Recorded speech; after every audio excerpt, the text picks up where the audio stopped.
Hello again, and welcome to Kabbala Revealed. I'm Tony Kozenek. Last time, we spoke about the force of development, the progression of desires, the way in which reality moves us along a path of development. We spoke about the quality that is the definition of the upper worlds, the spiritual worlds, the quality that is the definition of the physical world, and what it is about the way that we perceive that makes the spiritual worlds the greater reality hidden from us. We looked at the progression of desires. We saw that there were 4 categories of desires that are considered physical, and that because of the thought of creation, which is to create a creature and to bring that creature to unbounded delight, it must progress by means of what the creature finds delightful. And so all expression of development from the thought of creation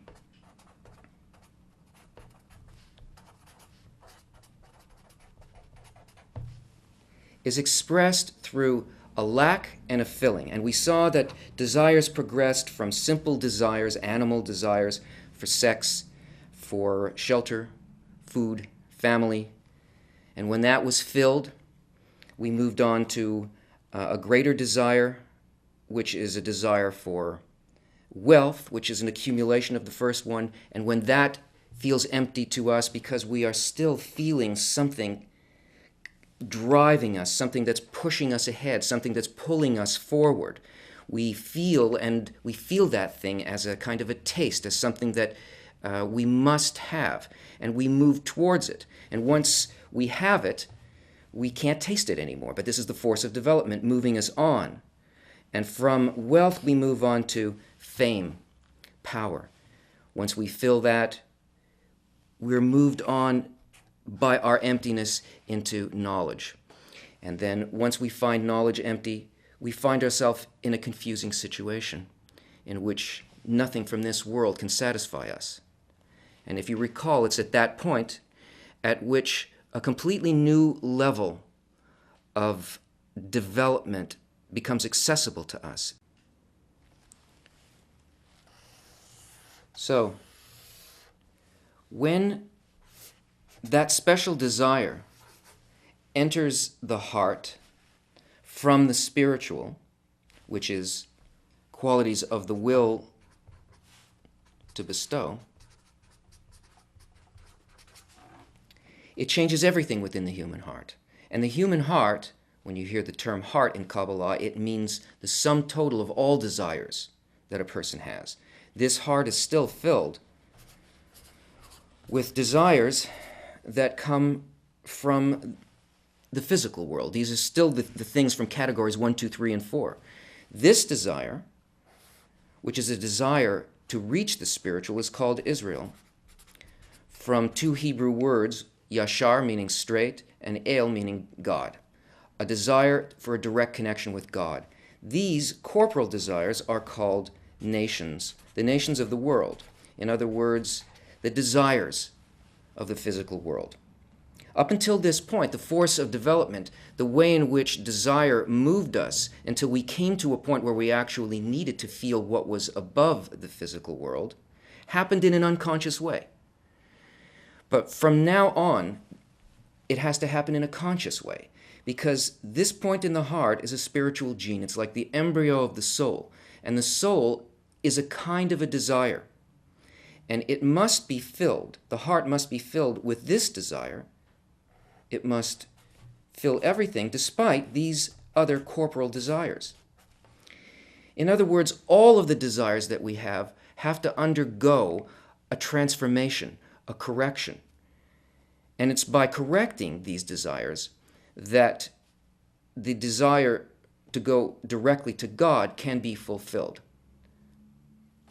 Now, why is that?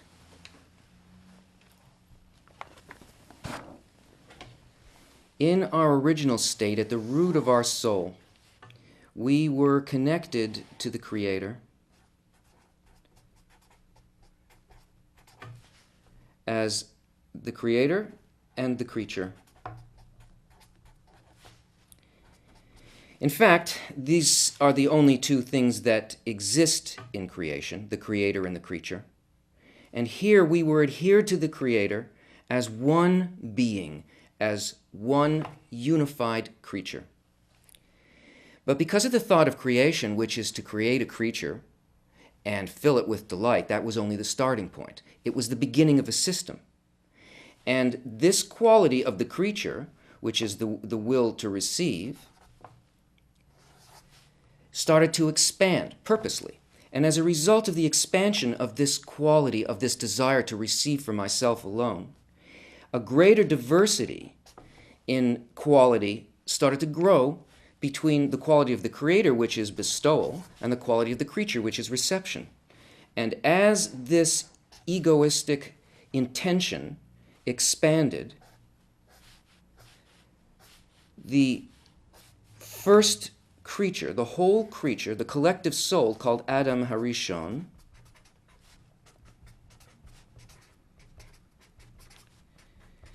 meaning the first man, descended through a system of worlds, through 125 steps, to greater and greater egoism until the soul reached a point in which it became separated into what appears to be physicality.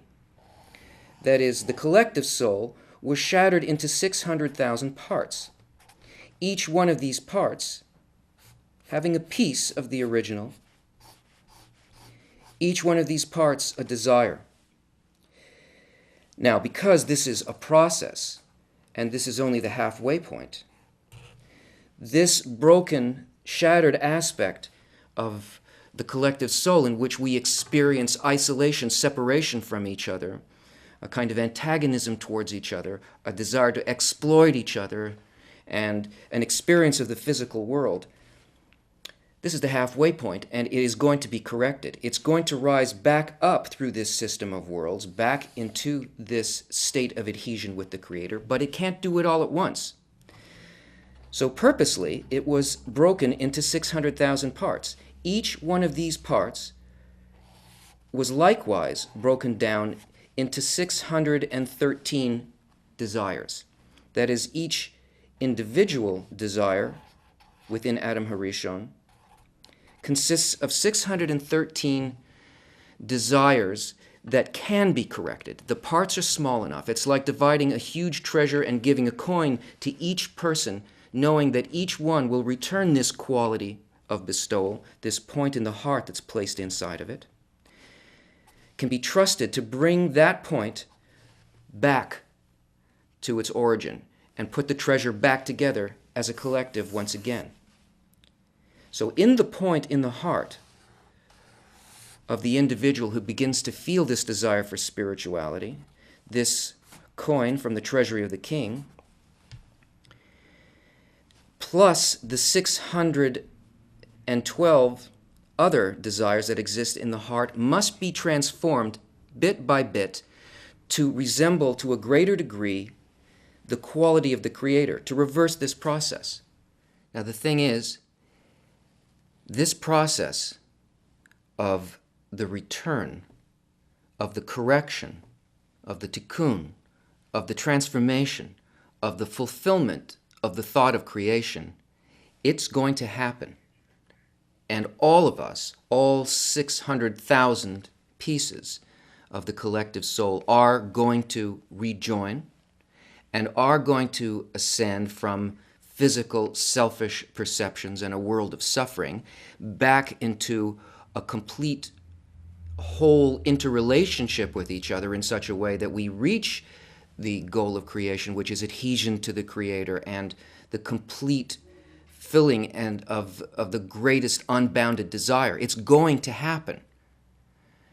But the question is, will it happen consciously with our agreement, or will we be pushed to it? You see, there's one goal, and the goal is assured, but there are two paths to the goal. One path is called the path of pain, and the other path is called the path of Torah and mitzvot. Now, the path of pain is the path that we're all already on. It's not even really a path. It's what we see as the slow, grinding evolution of humanity that we call history. It is a kind of clinging to our physical way of perceiving, to the characteristic that we really need to transform. And as a result of this non-conscious involvement with the process of development, we find ourselves being pushed by events. We see catastrophes, we see tsunamis, we see wars, we have personal experiences in our lives, experiences of pain, experiences of suffering that are caused only by the lack of conscious involvement with the process of the development of desires and their correction. Now this path can go on and on and on, and it's disastrous. Once the point in the heart appears in a person, though, it becomes a conscious involvement. And this is the path of Torah and mitzvot. Torah means instruction by the light. And mitzvot means a transformation of a quality of one of the 613 desires from its egoistic expression to its altruistic expression. Every event that happens in our lives is really a mitzvah, a possibility for transformation being presented to us. Now, when I say the word mitzvah, I don't mean like the physical commandments where you are instructed to do a certain thing and there's a list of all these things in the Shulchan Aruch and the table of the Jewish law and so on. Do this physical thing. Now, I'm not saying don't do the physical thing. But what I mean is that this is an inner correction. It's a correction of desire. So whether you do the external good deed, whether it's a religious good deed or whether it's something that we consider to be something nice for somebody else, you can do any external deed and you can be filled with hatred and selfishness. You can't measure anything by that. Talking about one of these 613 desires that's presented to us as an event in our life. Our entire lives are planned in such a way by this process of development to present us with the opportunity to take what we first feel as a desire to receive for myself in a given situation and transform that into its altruistic form, to try to understand what the thought of the Creator is, the thought behind giving me that situation. Because, as you remember, the only way that we progress along a spiritual space is by altering a quality within me to resemble that quality in spirituality that I want to enter. So what it is that I want to know, according to this new desire, this desire straight for the Creator, is I want to know the Creator. I want to have a direct sensation. I want to feel in my desires, in the tangible things that occur in my life, what is the thought of the one, of the upper one, of that upper level that gave me this perfectly structured situation, that gave me this opportunity, like a birthday present, for me to take it first in its corrupted form, and by analyzing this and seeing what it is, feeling what his thought is behind it. That's a mitzvah. That's tikkun. That's transformation.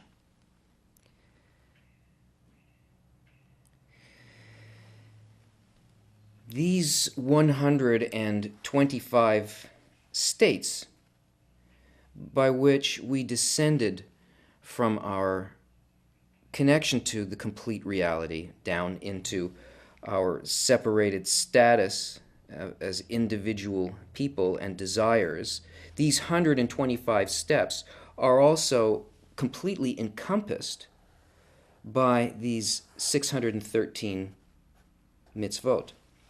So that the correction of these transformations will bring the individual all the way back up the ladder. Another feature of this is that each and every level of descent is imprinted in us as a gene. Every point by which a greater and greater degree of the will to receive was added is remembered by us like breadcrumbs on a path. And this being the first spiritual gene, this point in the heart, our access to ascent, is actually the entry point on a chain of spiritual genetics called reshimot, remembrances.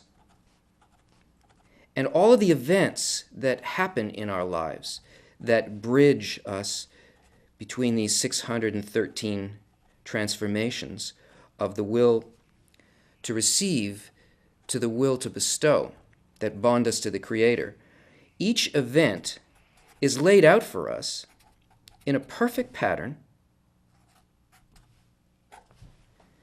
so that we have the opportunity to recognize what it is that we need to do. Now, this action of correction and transformation, this tikkun, is not done by us. It's done as a result of a desire that we have to make this contact with spiritual light. And as a result of the desire that we have, the work is done by the light. It's an action done on us by surrounding light. The Zohar says, when a person comes to purify themselves, they're helped from above. In other words, it's as a result of a gut-level need that used to be a need for those four corporal desires being transformed into a greater and greater need to know what the quality of bestowal actually is. We can't reach this ourselves. This work is called the work of God, not because we go out there like a bunch of nice soldiers and do the job that God assigned us. It's because the work itself of transformation, purification, tikkun, is done on us by the light as a result of an expanding desire.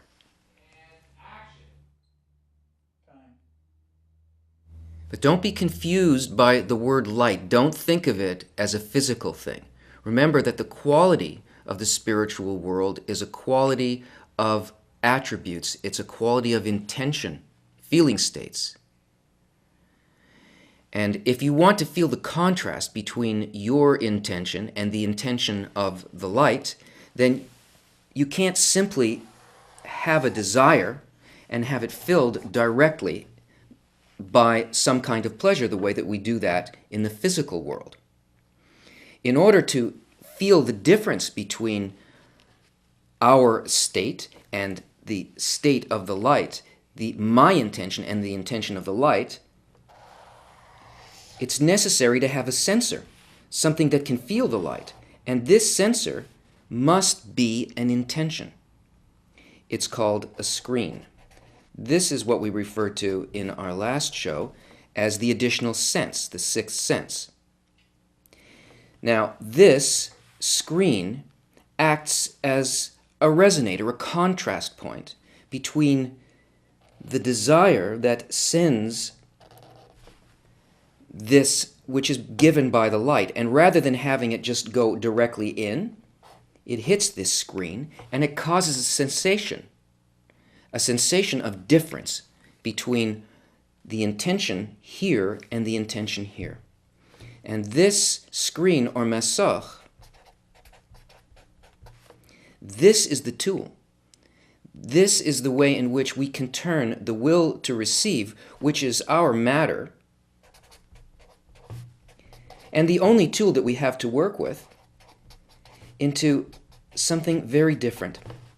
We can begin to feel and receive the light only according to an intention that matches the intention of the spiritual world. Now, we'll deal with this more later. But what happens when this can actually occur, when the feeling in here and the intention in the screen is the same as the intention in the light? This is called a corrected desire. And this contrast creates a need in us, the right need, a particular need. It builds a lack in a particular direction. It makes us want to feel what we don't have, and that is the sensation of the light, the thought, the intention behind the light. And it moves us in the intended direction of greater and greater correction. Every time that a desire moves in transformation from its corrupted form into its perfected form, a transformation from its will to receive to the will to bestow, this puts us in touch with eternity. It connects us more and more to the thought behind the entire process. And not only does it do that for this one particular desire and for one individual, but as a result of the connection and the interconnection in Adam HaRishon, that part of person number one, that desire within person number one, like a hologram, becomes corrected in each one of the other desires and reconnects them to each other. So it raises not only the person who does the correction, but their entire world, so that our perception of our reality, the reason that things happen, the thought behind it, whether or not good and bad things are occurring, this changes. A person can feel the total goodness behind the guidance of the entire system and is no longer fooled by physical ideas of what's good and evil. This perception of the love behind the process is really what enlightenment is. Now we see good and bad events surrounding us, things that we want to happen and things that we feel should not happen. And this sense that we do something right or we do something wrong, that we make a certain act and we're punished for it, that there is a good force and a bad force in reality, this is not reality. This is the way that it appears to the will to receive. And enlightenment means that we can see, despite anything that appears to us, what the real unifying thought is behind that.